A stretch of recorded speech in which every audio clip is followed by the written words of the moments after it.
Hey guys, it's Reaction FPS here today, and today I'm bringing you a video about the best competitive graphic settings to use in Modern Warfare.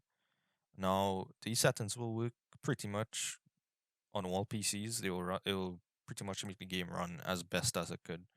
Because, in short, these are probably like some of the lowest settings to use, but these settings also give the lowest amount of input lag, which is probably one of the most, or if not the most important factor when it comes to competitive gameplay or just playing at your best in general. So without further ado, let's get into my settings and why I use these settings.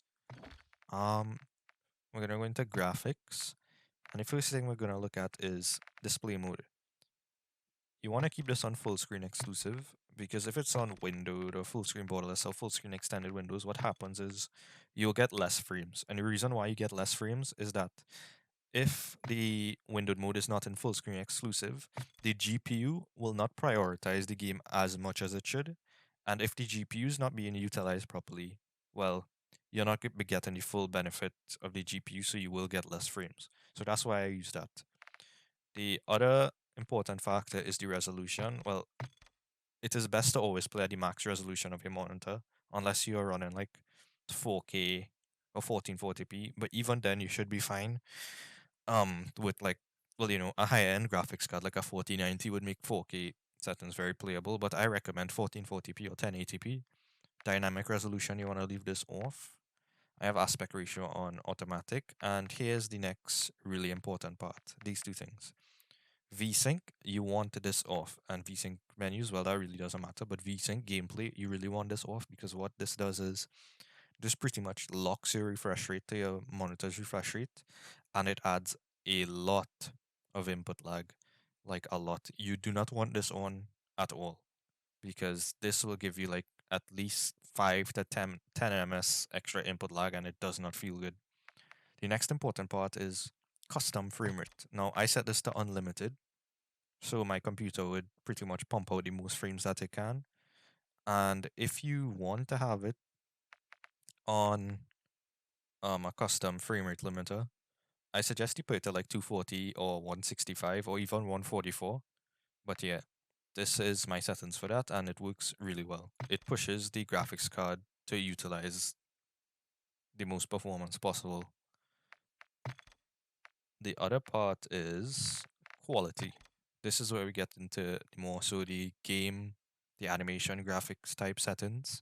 So yeah, for the resolution, I have 1920 by 1080 set at 100%. Upscaling and sharpness, you want this off because when you have upscaling and sharpness, sometimes what happens is um it can make it a bit blurrier, and motion blur will affect motion clarity, so it will affect the amount that you're able to see when you're moving around very quickly. So I leave this off for like a one-to-one image. The next is anti-aliasing. You want this on SMA T2X because the other type of anti-aliasing and implements blue and a kind of green, and you really don't want that either. You want to see your targets in fine, precise detail. And this is a major setting to take into consideration. The next is anti-aliasing, low quality video scale memory, 85, texture resolution, very low. All of these things are set to the lowest settings with texture anisotropic filtering, low, nearby level of detail, low, distant level of detail, low, clutter draw distance, short, particle quality, low, particle quality level, very low, bullet impacts off. This really doesn't matter to be honest, but I have it off. Persistent damage layers off. Shader quality low. Tessellation off. Terrain memory minimum. On demand texturing off. Make sure to have this off. Very important to have this off. Streaming quality low. Volumetric quality low. Differed physics quality low. Water caustics off. Shadow map resolution low. Very low. Very important to have this to the lowest because this setting tends to have a high utilization of the GPU, so it could have a major effect. It will tend to take away a lot of frames in simpler terms. Screen space shadows off, spot shadow quality low, spot cache low, particle lighting low, ambient occlusion off, screen space reflections off. You could have this on if you want. This pretty much just makes your camos look better in the game. static reflection quality low, weather grid volumes off, and NVIDIA reflex low latency on. Very important to have this on because this reduces the amount of latency in the game. This pretty much like optimizes the GPU and CPU bottleneck in your computer. So you have it will pretty much try to utilize the GPU a lot more, thus improving response time. Depth of field off.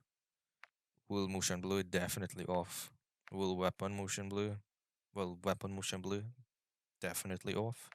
Filgram to the lowest because if you have this on any value, pretty much, it will integrate a type of graininess to the screen, which will definitely affect visibility. It is not ideal to play with this one.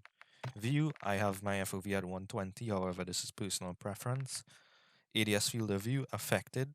I recommend using affected all the time instead of independent. Weapon field of view, I leave that as default. I haven't tried any other settings with this. Third person, if you play third person, 90 FOV, and everything else is like pretty much default here. So yeah, those are the best graphic settings that I use, and I get around um 200 FPS to 240. Oh yeah, I do get around 240 to 200 FPS because I recently upgraded my CPU, and yeah, it's been working really well to help improve my performance. But yeah, you guys should see a massive performance increase with these settings, and I hope that you have a very good experience with them as I have had.